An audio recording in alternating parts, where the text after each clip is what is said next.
Hello students, आज हम सीखने वाले हैं परावैद्युत तथा ध्रुवण के बारे में। पिछले वीडियोस में हम ये देख चुके हैं कि किसी चालक में स्थिर वैद्युत अवस्था में परिणामी विद्युत क्षेत्र होता है शून्य। मैं आपको पहले वो बात याद दिला देता हूं, फिर अपन परावैद्युत पर आते हैं। जैसे मान लीजिए यहां कहीं कोई विद्युत क्षेत्र लगाया हुआ है, ऐसा, इसको आपने ई सदिश से निरूपित किया। अब आपने यहां लाके कोई चालक रखा, मान लीजिए कि हरे रंग से जो पदार्थ रखा है वो कोई एक चालक पदार्थ है। विद्युत क्षेत्र ऋण आवेश पर बल लगाता है क्षेत्र की विपरीत दिशा में, तो उस चालक में जितने भी इलेक्ट्रॉन हैं उन पर बल इस दिशा में लगेगा। मुक्त वाले इलेक्ट्रॉन जो हैं वो चल चल के इधर की तरफ आ जाएंगे। यानी कि हम ऐसा दिखा सकते हैं कि इस चालक में जो मुक्त इलेक्ट्रॉन है वो यहां आ गए, क्योंकि इलेक्ट्रॉनों पर जो बल लगा वो क्षेत्र की विपरीत दिशा में लगा। अच्छा, सारे मुक्त इलेक्ट्रॉन चल चल के इधर आ गए, तो फिर यहां इलेक्ट्रॉनों की कमी हो गई। इलेक्ट्रॉनों की कमी हो गई तो फिर आप यहां धन आवेश दिखाएंगे।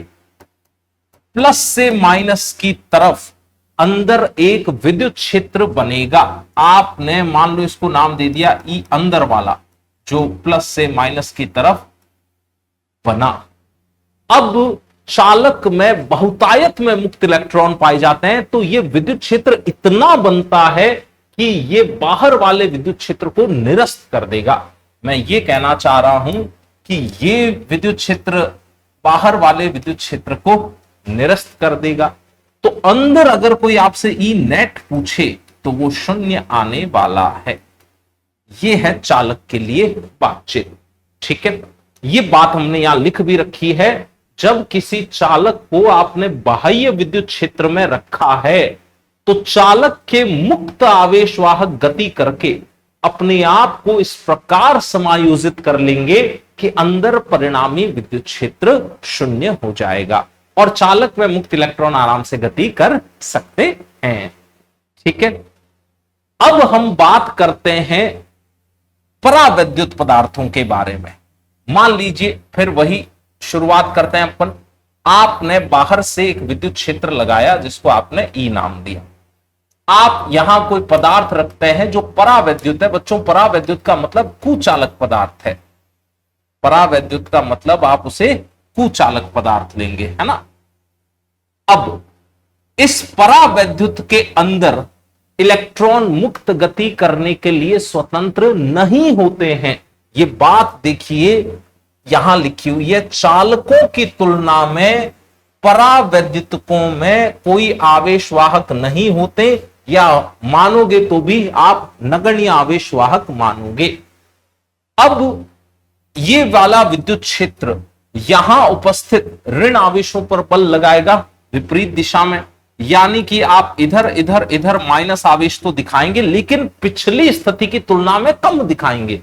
पिछली में तो मुक्त आवेशवाहक गति कर करके आराम से यहां इकट्ठा हो सकते थे, लेकिन यहां तो उतनी गति हो ही नहीं सकती। तो इस पृष्ठ पर इतने आवेशवाहक यहां इकट्ठा भी नहीं हो सकते जितने पिछले केस चालक वाले केस में हुए थे। क्या ये बात आपको समझ में आ गई? अच्छा, अगर ये बात आपको समझ में आ गई तो जहां इलेक्ट्रॉन आपने ऐसे दिखा दिए हैं तो यहां इलेक्ट्रॉनों की थोड़ी सी कमी मान लेंगे अपन, तो वो धन आवेशित पृष्ठ दिखा दिया आपने। प्लस से माइनस की तरफ अंदर फिर से क्षेत्र बनेगा, लेकिन इस बार अंदर वाला क्षेत्र बाहर वाले क्षेत्र की तुलना में कमजोर है, उसकी तीव्रता कम है। यानी कि इस बार अंदर कुछ विद्युत क्षेत्र बचेगा, परिणामी विद्युत क्षेत्र बचेगा। यानी कि इस बार अंदर इलेक्ट्रिक फील्ड शून्य नहीं होगी, अशून्य होगी। क्या ये डिफरेंस समझ में आया? बाह्य विद्युत क्षेत्र में अगर किसी चालक को रख दिया तो स्थिर वैद्युत अवस्था में उसमें परिणामी विद्युत क्षेत्र शून्य आता है, जबकि परावैद्युत में परिणामी विद्युत क्षेत्र अशून्य आता है। अगर इसका परावैद्युतांक के रहा हो तो देखिए हम एक सूत्र भी लिख सकते हैं। इसका परावैद्युतांक अगर हमने के माना हो तो अंदर जो विद्युत क्षेत्र आएगा वो अंदर वाला विद्युत क्षेत्र आएगा बाह्य विद्युत क्षेत्र जो आपने लगाया था बटा के। जो परिणामी विद्युत क्षेत्र आएगा वो आएगा बाह्य विद्युत क्षेत्र बटा के। ये ई परिणामी लिख रहे हैं अपन, जो इसके अंदर पाया जा रहा है। अंदर ई परिणामी अशून्य होगा। ठीक है ये बात। चलिए तो अब इसको हम एनसीईआरटी बुक से पढ़ना शुरू करते हैं। आप यहां तक की बातें फटाफट लिख लीजिए। ध्यान रखना है, स्थिर वैद्युत अगर अपन अवस्था की बात कर रहे हैं तो चालक के भीतर विद्युत क्षेत्र शून्य होगा, लेकिन इसी परिस्थिति में इस परावैद्युत पट्टिका के अंदर परिणामी विद्युत क्षेत्र होगा बाह्य विद्युत क्षेत्र बटा के, जहां पर के है परावैद्युतांक। अब ऐसा क्यों होता है, किस लिए होता है, उसकी विवेचना हम करने वाले हैं। उससे पहले आपको कुछ लिखना है तो फटाफट लिखिए। अगर लिखने का काम हो गया तो थोड़ा थ्योरी को पढ़ लेते हैं।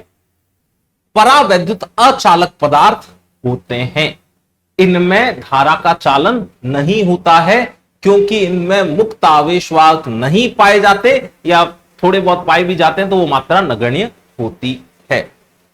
चालकों के बारे में अपन बात कर चुके हैं कि चालक के भीतर परिणामी विद्युत क्षेत्र कितना आएगा, शून्य, जबकि परावैद्युत के भीतर परिणामी विद्युत क्षेत्र शून्य नहीं आएगा। मान लो बाहर का विद्युत क्षेत्र 100 तीव्रता का है और अंदर वाला 20 तीव्रता का ही बना, तो 100 इधर 20 इधर, तो क्या अंदर 80 तीव्रता का विद्युत क्षेत्र बचेगा।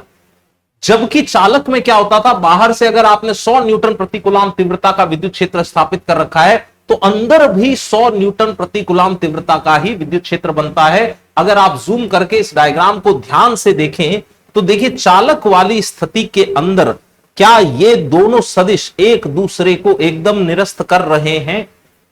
जितना बाह्य विद्युत क्षेत्र है परिमाण में, उतना ही अंदर वाला विद्युत क्षेत्र बना है परिमाण में, इसलिए एक दूसरे को निरस्त कर जाएंगे। जबकि अगर आप परावैद्युत पदार्थ की बातचीत करें तो मान लीजिए कि बाहर वाले विद्युत क्षेत्र की तीव्रता 100 थी, लेकिन अंदर वाला 20 का ही बना, तो 100 में से 20 जाके यहां कुछ 80 न्यूटन प्रति कूलम तीव्रता का विद्युत क्षेत्र बचेगा। ओके, चालक के भीतर नेट स्थिर वैद्युत क्षेत्र हमें कितना लेना है, शून्य। परावैद्युत में आवेश की मुक्त गति संभव नहीं होती। चालक और परावैद्युत में यही तो फर्क है, चालकों में आवेशों की मुक्त गति संभव है, परावैद्युत में संभव नहीं है। जैसे मैं उदाहरण दूं, एक तांबे के तार में, एक किसी धात्विक तार में मुक्त इलेक्ट्रॉन आराम से गति कर पाएंगे, जबकि लकड़ी में मुक्त इलेक्ट्रॉन इतनी आसानी से गति नहीं कर पाएंगे, प्लास्टिक में मुक्त इलेक्ट्रॉन इतनी आसानी से गति नहीं कर पाएंगे। अच्छा, बाह्य क्षेत्र लगाने पर हमने देखा कि परावैद्युत के पृष्ठ पर कुछ आवेश आ जाता है और यह आवेश ऐसा विद्युत क्षेत्र उत्पन्न करता है जो बाह्य क्षेत्र का विरोध करता है। कहने का क्या मतलब है, बाहर वाला क्षेत्र मान लीजिए E0 लगा हुआ है, परावैद्युत के पृष्ठों पर जो आवेश आया वो उल्टी दिशा में विद्युत क्षेत्र बनाता है, और ये उल्टी दिशा में अंदर बना हुआ विद्युत क्षेत्र बाहर वाले विद्युत क्षेत्र का विरोध करता है। अच्छा, अब ये विरोध करता तो है लेकिन अल्प विरोध कर पाता है, 100% विरोध नहीं कर पाता है, इसलिए इस बार अंदर अशून्य विद्युत क्षेत्र बचेगा। ये बात भी यहां लिख दी है। अब अगर हम इस बात को ढंग से सीखना चाहें तो हमें परावैद्युत पदार्थ में आणविक स्तर पर आवेश वितरण कैसे हो रहा है वो जानना पड़ेगा, समझना पड़ेगा। एक और अच्छी बात यह किताब ने लिखी है कि इस प्रभाव की जो सीमा है वो इस बात पर निर्भर करती है कि परावैद्युत पदार्थ की प्रकृति क्या है। यानी कि अलग अलग परावैद्युत पदार्थों की पट्टिकाएं आप रखेंगे, यहां पर बाह्य विद्युत क्षेत्र E0 लगा रखा हो, तो उनके सबके भीतर विद्युत क्षेत्र की तीव्रता समान नहीं आएगी, अलग अलग विद्युत क्षेत्र की तीव्रता आएगी। वो पदार्थ की प्रकृति पर निर्भर करता है। आइए अब समझते हैं परावैद्युत पदार्थों की प्रकृति। तो दो प्रकार के अणु हम देखेंगे, एक होते हैं ध्रुवी और एक होते हैं अध्रुवी। तो सबसे पहले हम शुरुआत करते हैं अध्रुवी अणु से। अध्रुवी अणु में धनावेश तथा ऋणावेश के केंद्र संपाती होते हैं। इसका मतलब समझ लेते हैं अपन।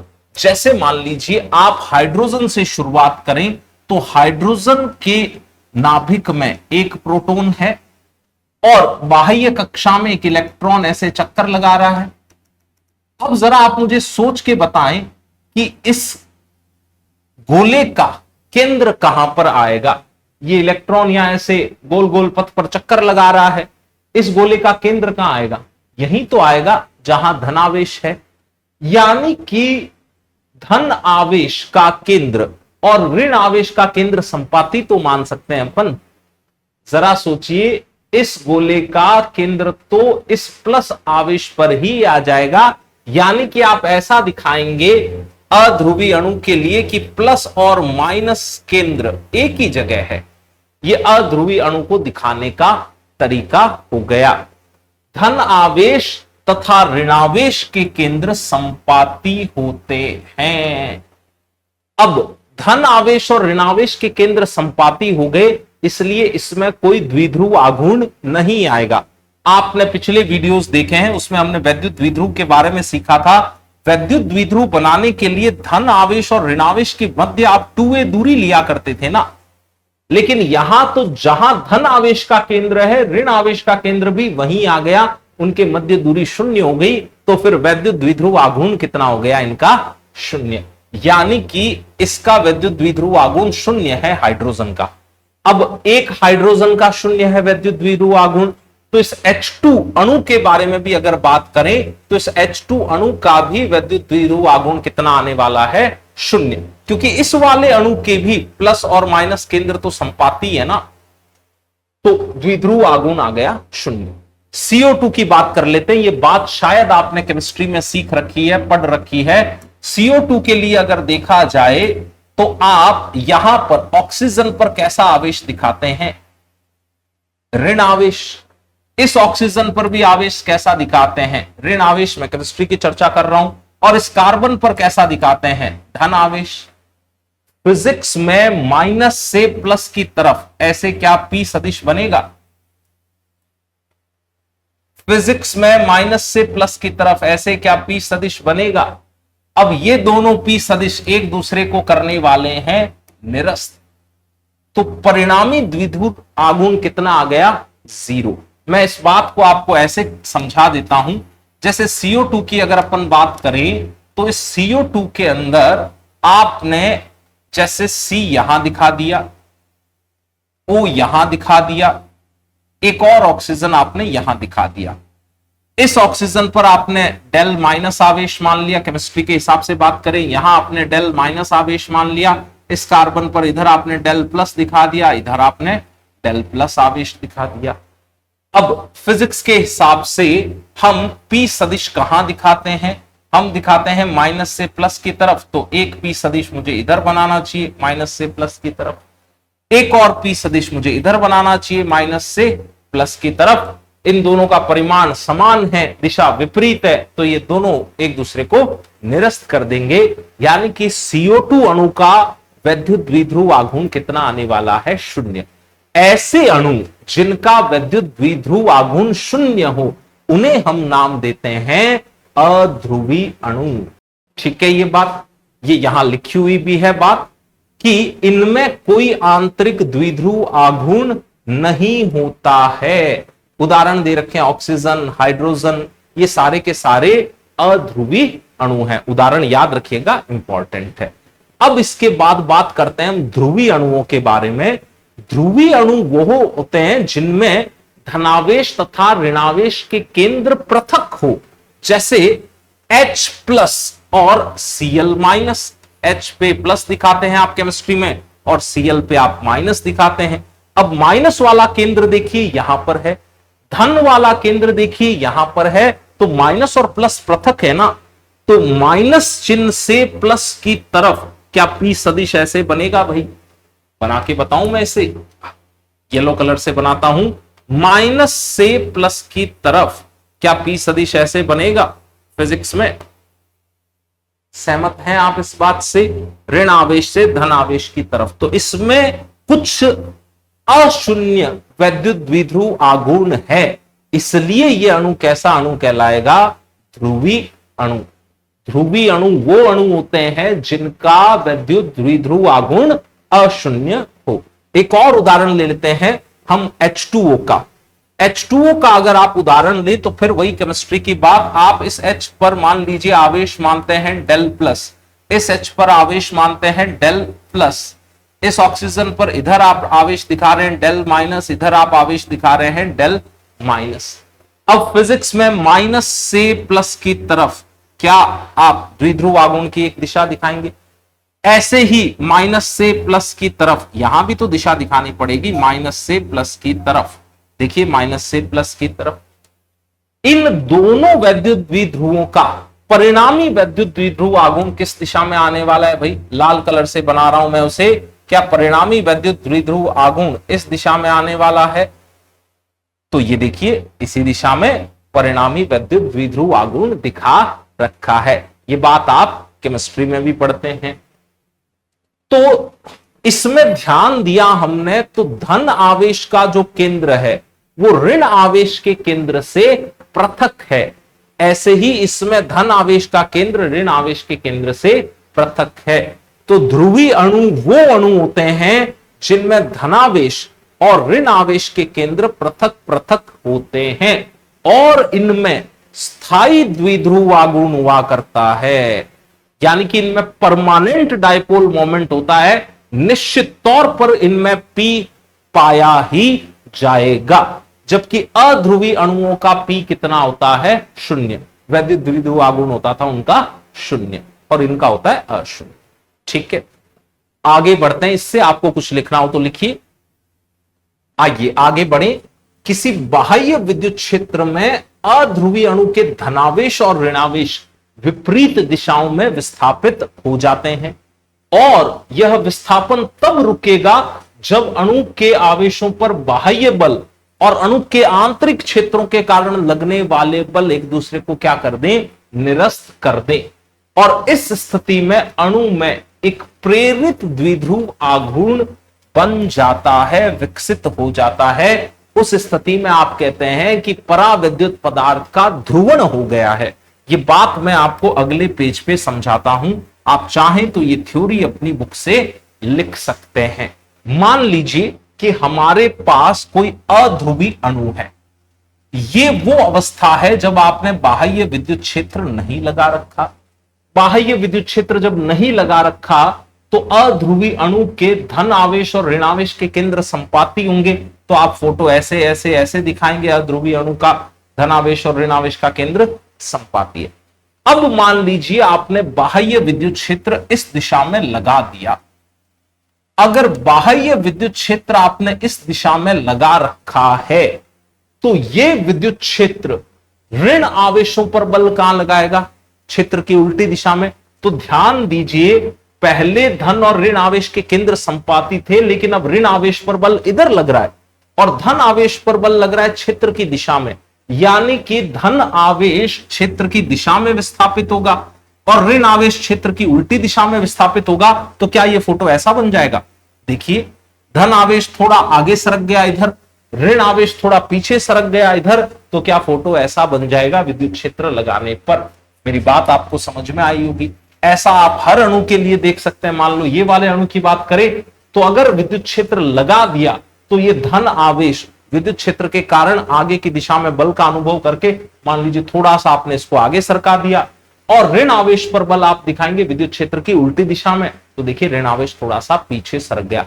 अब मजेदार बात यह है कि धन और ऋण आवेश के केंद्र जो हैं कुछ दूरी पर आ गए हैं। तो क्या फिजिक्स में माइनस से प्लस की तरफ द्विध्रुव आघूर्ण दिखाया जा सकता है? यानी कि इसमें द्विध्रुव आघूर्ण प्रेरित हो गया। यही तो बात पिछले पेज पर चल रही थी। पिछले पेज पर यही बात चल रही थी कि इस स्थिति में परावैद्युत में ध्रुवण हो जाता है, कुछ द्विध्रुव आघूर्ण ये पदार्थ विकसित कर लेता है। थोड़ा सा इसको छोटा करके भी समझा देता हूं मैं ये बात। अध्रुवी अणु थे, ये वाले अध्रुवी अणु थे। अब अध्रुवी अणुओं ने विद्युत क्षेत्र की उपस्थिति में यहां कुछ द्विध्रुव आघूर्ण विकसित कर लिया है। इस स्थिति में आप कहते हैं कि परावैद्युत का बाह्य विद्युत क्षेत्र द्वारा ध्रुवण हो गया है। अब हमारे सिलेबस में केवल ऐसे ही परावैद्युत हैं जिनका प्रेरित द्विध्रुव आघूर्ण क्षेत्र की दिशा में होता है। आप देखिए विद्युत क्षेत्र इधर है और प्रेरित द्विध्रुव आघूर्ण भी इसी दिशा में ही आया है। ऐसे भी पदार्थ पाए जाते हैं जिनका पी सदिश अलग दिशाओं में आ सकता है, पर वो हमारे सिलेबस में नहीं है। तो हमारे सिलेबस में ऐसे ही अणु हैं जिनका प्रेरित द्विध्रुव आघूर्ण क्षेत्र की दिशा में ही होता है। बहुत शानदार सवाल बन सकता है कि अगर विद्युत क्षेत्र लगाया जाए तो परावैद्युत में जो प्रेरित द्विध्रुव आघूर्ण आता है उसकी दिशा विद्युत क्षेत्र की दिशा के समांतर होती है, प्रति समांतर होती है, लंबवत होती है। तो हमारे सिलेबस के हिसाब से जवाब आएगा कि विद्युत क्षेत्र की दिशा में ही प्रेरित द्विध्रुव आघूर्ण की दिशा हुआ करती है। अच्छा, ये प्रेरित द्विध्रुव आघूर्ण का परिमाण क्षेत्र की तीव्रता के समानुपाती होगा। क्षेत्र जितना ताकतवर होगा प्लस और माइनस उतने दूर दूर जाएंगे, उतने दूर दूर जाएंगे तो द्विध्रुव आघूर्ण का परिमाण भी अधिक होगा। इस तरह के जो पदार्थ हैं उन्हें नाम दिया जाता है रैखिक समदैशिक परावैद्युत। रैखिक समदैशिक परावैद्युत, लीनियर आइसोट्रॉपिक डाइलेक्ट्रिक उन्हें कहा जाता है। अब अगली बात यह लिखी है कि विभिन्न अणुओं के प्रेरित द्विध्रुव आघूर्ण एक दूसरे से जुड़कर बाह्य स्थिति में परावैद्युत का नेट द्विध्रुव आघूर्ण प्रदान करते हैं। जैसे मान लीजिए इसका द्विध्रुव आघूर्ण आपने P1 ले लिया, इसका द्विध्रुव आघूर्ण आपने P2 ले लिया, इसका आपने P3 ले लिया, इसका द्विध्रुव आघूर्ण आपने P4 ले लिया। पूरे पदार्थ का नेट अगर आपको ज्ञात करना हो द्विध्रुव आघूर्ण, तो भाई P नेट क्या लिखेंगे अपन? P नेट का मान अपन लिखेंगे P1 plus P2 plus P3 plus P4, ऐसे लिखते जाएंगे। तो ये स्टेटमेंट ये समझा रहा है कि विभिन्न अणुओं के जो अलग अलग वैद्युत द्विध्रुव आघूर्ण हैं उनको आप सदिश संयोजित कर लें, उनका सदिश संयोजन कर लें, तो फिर परावैद्युत का नेट द्विध्रुव आघूर्ण हमें ज्ञात हो जाएगा। आगे बढ़े इससे। अब हम बात करने वाले हैं ध्रुवीय अणुओं के बारे में। तो मैंने एक परावैद्युत पट्टिका ली है जो ध्रुवीय अणुओं की बनी हुई है और अभी इस पर कोई बाह्य विद्युत क्षेत्र आरोपित नहीं किया है। ध्रुवीय अणुओं में आपको पता है कि कुछ द्विध्रुव आघूर्ण पाया जाएगा, तो माइनस से प्लस की तरफ द्विध्रुव आघूर्ण सदिश की दिशा आप ऐसे दिखाएंगे, सब में माइनस से प्लस की तरफ, माइनस से प्लस की तरफ, माइनस से प्लस की तरफ। ठीक है ये बात। अब इसमें ये यादृच्छिक रूप से इधर उधर है पी सदिश की दिशा, तो नेट परिणामी वैद्युत द्विध्रुव आघूर्ण कितना आने वाला है? 0। ठीक है। अब आपने लगाया बाह्य विद्युत क्षेत्र, मान लीजिए ऐसे। अगर आपने बाह्य विद्युत क्षेत्र ऐसे लगा रखा है तो ये विद्युत क्षेत्र के कारण लगने वाला बल इन सारे वैद्युत द्विध्रुव आघूर्णों को क्षेत्र की दिशा में संरेखित करने का प्रयास करता है। जैसे आप देखें तो क्या यहां पर ये वाला जो P सदिश पहले ऐसे था, क्या वो क्षेत्र की दिशा में संरेखित हुआ है? पहले जो P सदिश ऐसे था इधर ऊपर की दिशा में, क्या ये भी इधर की तरफ संरेखित हुआ है? ऐसे। यानी कि जब आप बाह्य विद्युत क्षेत्र लगाएंगे तो जो वैद्युत द्विध्रुव आघूर्ण हैं वो विद्युत क्षेत्र की दिशा में संरेखित होने का प्रयास करते हैं। अब अशून्य द्विध्रुव आघूर्ण बचेगा क्योंकि बहुत सारा द्विध्रुव आघूर्ण इस एक दिशा में आ गया, क्षेत्र की दिशा में आ गया। पहले तो क्या है कि कुछ P इधर था तो कुछ P उधर भी था, तो इसलिए वो निरस्त कर रहे थे एक दूसरे को, पर अब इतना निरस्तीकरण नहीं होगा। ज्यादातर P विद्युत क्षेत्र की दिशा में ही आ जाएंगे, वैद्युत द्विध्रुव सदिश एक ही दिशा में आ जाएंगे। ठीक है, ये बात यहां लिखी हुई है।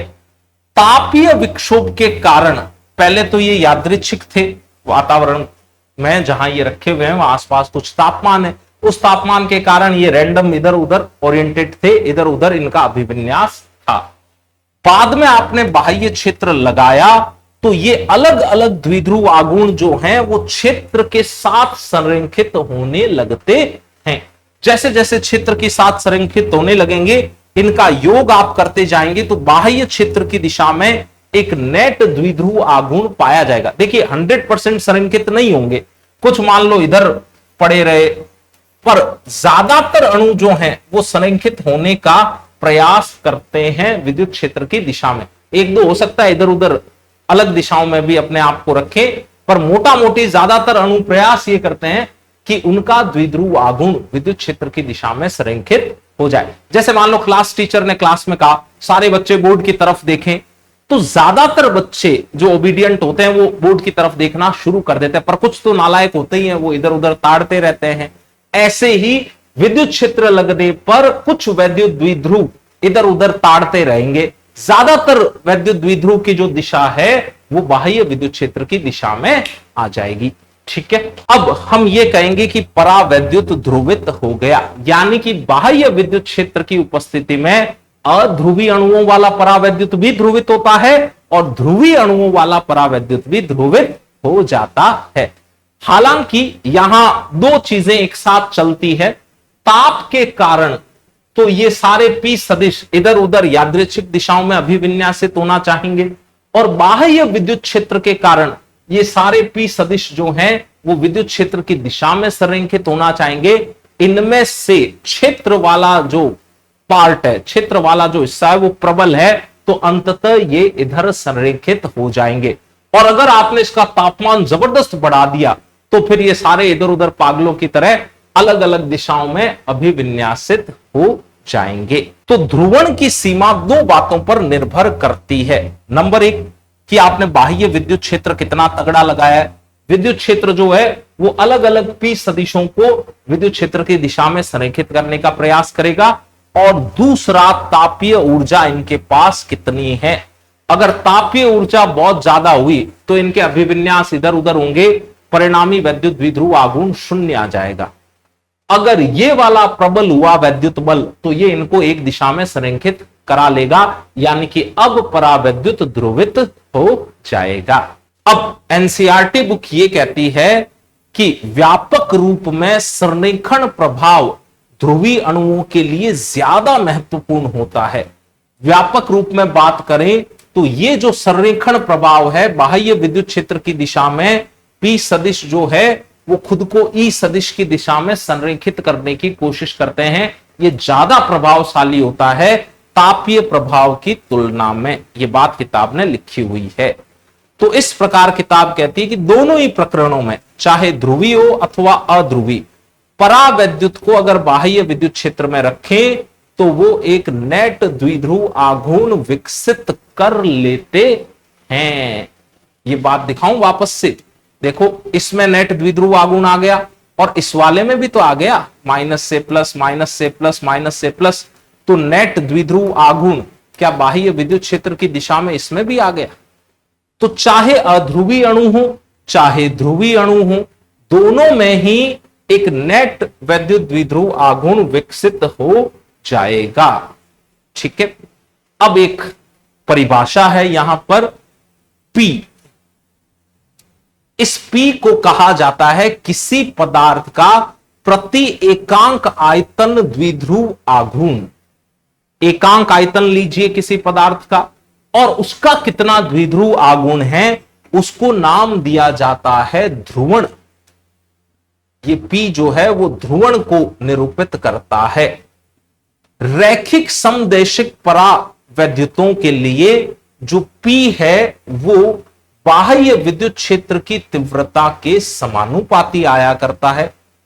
बाह्य विद्युत क्षेत्र जितना प्रबल होगा इधर P उतना ही ज्यादा मिलने वाला है, उतने ज्यादा अणुओं का वैद्युत द्विध्रुव आघूर्ण इस दिशा में संरेखित हो जाएगा।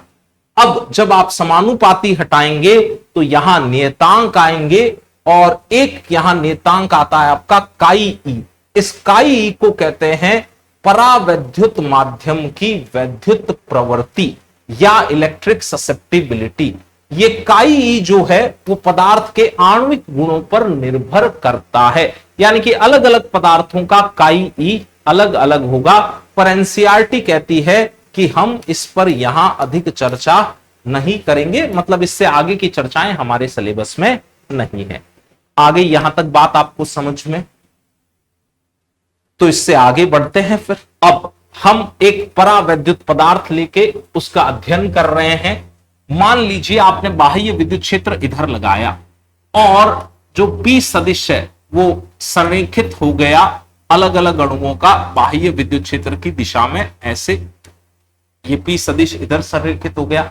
अब अगर अपन थोड़ा सा ध्यान दे चीजों पर, तो क्या यहां पर ये माइनस और प्लस पास पास में है, तो माइनस और प्लस पास पास में है। अगर ये केंद्र बहुत ही पास पास में है तो लगभग लगभग परिणामी आवेश कितना मान ले, 0, या यूं मान लो ये एक दूसरे को निरस्त कर देंगे।